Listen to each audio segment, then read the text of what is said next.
Our next presenter needs no introduction.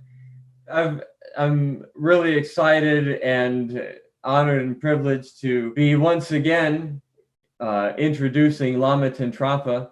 Uh, I was lucky to have him as a guest on my web show, so we got to do an interview with him and learn all about his really awesome and cool background, which spans a lot of cool stuff. In particular about him are he's a lineage holder in Tibetan shamanic Qigong, which you may have heard him mention throughout this summit at some point.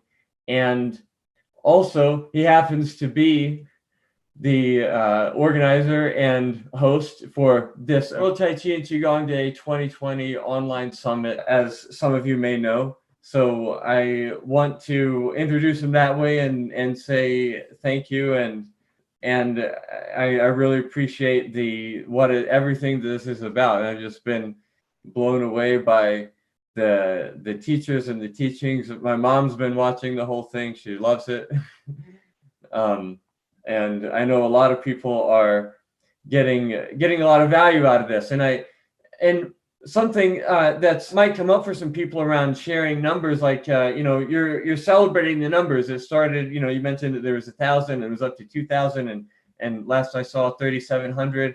And I just want to speak to the perspective that that what we're celebrating is a flourishing of this information, these insights, these ideas, this positive energy in the world. And the more people we reach, the more good it is. So yeah, it's totally a great thing to celebrate. And because it's just representative of the transition we're going through, sharing these ideas, these teachings, these insights, and reaching the people that need and want to be reached, and providing the opportunity for teachers to teach and for the message and the teaching to reach those who need them. So I am glad to be a part of this, and I want to say thanks, and it's been awesome so far.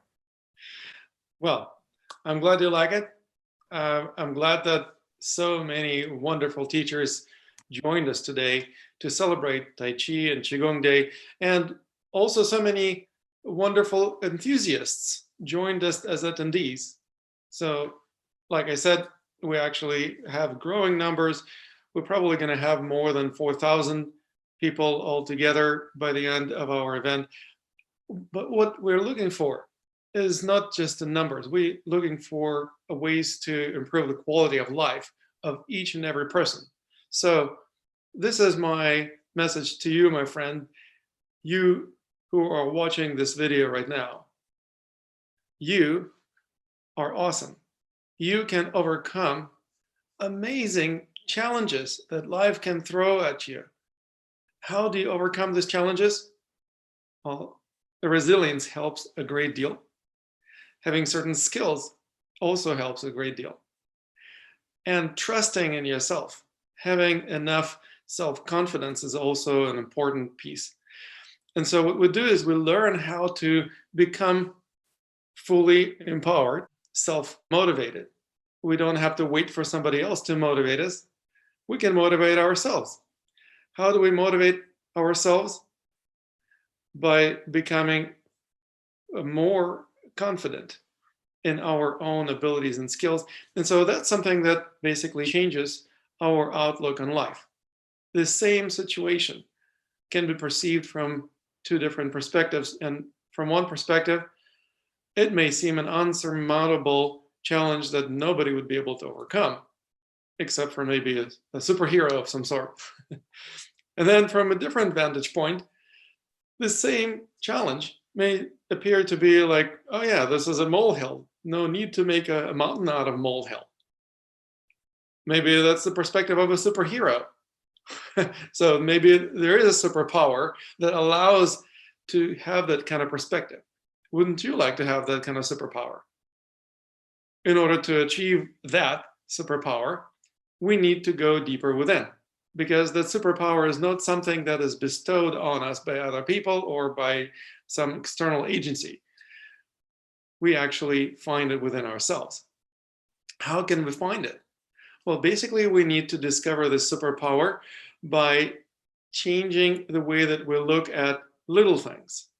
And then we increase that to look at bigger things and then bigger things. Basically, taking baby steps is really helpful. It's a lot easier to take baby steps than take large leaps. So, for example, if you feel like you got a challenge, let's say you're stuck in your house because there's an order from the governor of the state where you reside to stay at home. Well, it may be a challenge, but what if you could change the perspective? Look, you might have complained for many years that you didn't have enough time to dedicate to a serious practice of Tai Chi or Qigong or meditation or similar wellness disciplines. Now you actually have time. So instead of feeling like you are cooped up in your house and suffering from that, you could actually put it to good use. Time is the most precious and unrenewable resource. So we have to put it to good use as much as we can. And this is the perfect opportunity for doing exactly that. So there is another silver lining in this crisis. It's not the only silver lining. Obviously, people also say, well, not only do I have more time, but I actually am receiving money falling out of my lap, either $1,200 if you just received the check from the federal government, or maybe you applied for unemployment and you're actually getting extra, like $600 a week. Or maybe you have a small business and you applied for an SBA loan that you don't even have to repay. So basically it's like, oh, there is something that you can actually feel relatively positive about it. But that's not all. We are also getting a much cleaner air to breathe. Why? Because there are a lot fewer cars on the road. Industry is slowed down its production of CO2 and other noxious gases. We can actually enjoy some fresh air. We can also benefit in other ways. For example, there is less electromagnetic pollution because, again, there is less activity in industries of various sorts. So what does it mean? It means that we can actually have less electromagnetic interference with our own energy fields. Now, again, if you practice Qigong, you'll notice that. And even if you practice sleeping, you can actually notice how your dreams become more vivid and you can remember them better. There are millions of people who report that just in the last month or so, they've been having a lot more vivid and memorable dreams. Why? Well, maybe because you don't have to wake up to an alarm clock. Your subconscious mind also creates these dreams in order to reprocess and analyze unconsciously some of the events of your daily life and perhaps come up with some solutions to some challenges that you encounter. So in a sense, your unconscious mind already has this ability to find solutions. We just need to tap into that unconscious mind, an amazing resource that we all have. As a matter of fact, our conscious mind is just a tiny tip of the iceberg. It's like 10, maybe even less percent points of the entire field of consciousness. And 90+% of it, it's like the hidden underwater part of the iceberg, is the unconscious mind. Tapping into that resource is exactly what gives you the ability to not only overcome the challenges, but even thrive in the challenging times. What do I mean by thriving? I mean, we can actually have a lot more benefits where we didn't even expect the benefits to come our way. For example, we know that at this particularly challenging times, millions of people are paying attention to their health. They are talking about health, about prevention of disease. As professionals in the wellness industry, we've been talking about health for decades. We've been wishing that more people would start paying attention to their health. And guess what happens now? millions of people are paying attention to their health. No, that's not all. How long have we been praying for world peace? Well, what do you think is going on right now? All major wars and conflicts have come to grinding halt. Quite literally, there are no major wars going on in the world right now, as far as I know. Maybe there are some skirmishes here and there. I don't even know if there's been ever a time in human history when we actually had this level of peace. Are you happy now? I hope you are. If you were hoping that we would have world peace, now you've got it. Now, do we have inner peace? That's the question. How do we facilitate inner peace? So that was a rhetorical question, I guess. The idea about inner peace comes from recognizing that we can be grateful for what we've got. If you feel grateful for what you've got, it means you actually resonate with the current state of affairs. You're living a dream. Well, who wouldn't want that? Now, how do you make it so that you would resonate with the current state of affairs?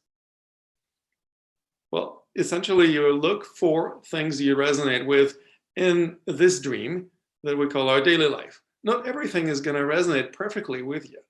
There are some things that you're not going to resonate with. There are some things that you're going to resonate with a lot more. Instead of putting labels on them, this is good or this is bad, we actually pay attention to energy resonance. And how do you know that you resonate with something? Well, imagine listening to music. Some pieces of music you can listen to for hours. You love them, and if you listen to those pieces of music, you don't even notice the passage of time. Your body relaxes and maybe even feel like grooving or moving to music. That's the sign of energy resonance. You become more relaxed. Your breathing becomes easier. You have less blood pressure. The movement that I was just mentioning, it actually spontaneously erupting because the energy within your body, the life force, start animating your body. In other words, your body starts moving following the flow of qi. Well, how else could you be in a flow other than following the flow of qi?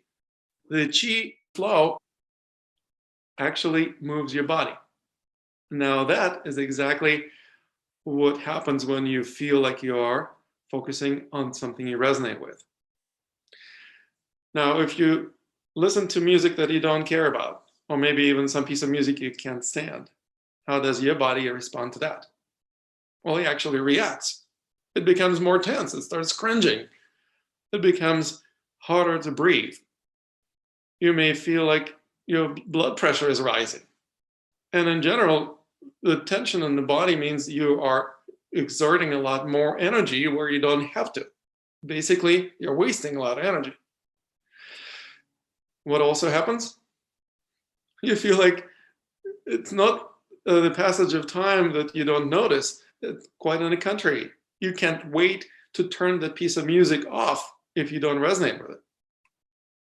So now we know that we can use our physical bodies as a gauge to assess energy resonance.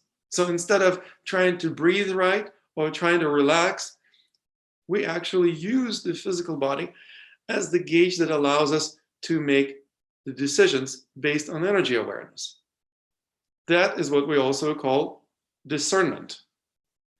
And when you discern things based on energy resonance, it's like you go to a museum and you can immediately feel some energetic connection, for example, with a piece of art. Now, if you feel a connection, you will probably be able to spend a longer period of time enjoying that piece of art. Imagine that you go to the museum and you find a piece of art that you really can't stand. And then you spend the whole entire day or whatever amount of time you spend at that museum just bitching and moaning how this is a terrible piece of art and it's crappy and it shouldn't even be here. In other words, that's what happens when you focus your attention on something you don't resonate with. you become really irritated or aggravated. And that's not going to be a pleasant museum trip. Well, it's going to be a miserable experience, probably. Now, imagine that many people live their entire lives like that kind of a trip to a museum where they focus on things that they don't resonate with. No wonder a lot of people live their lives like a nightmare. That's exactly what we learn to stop doing to ourselves. We learn how to change our dream into a much more pleasant experience. I'm talking about the dream called daily life. And that's something that obviously can be expanded upon a lot more. I don't want to be usurping any more time because I know that we are supposed to start our discussion. And so that's something that I will certainly be looking forward to in just a few moments as we continue our journey together.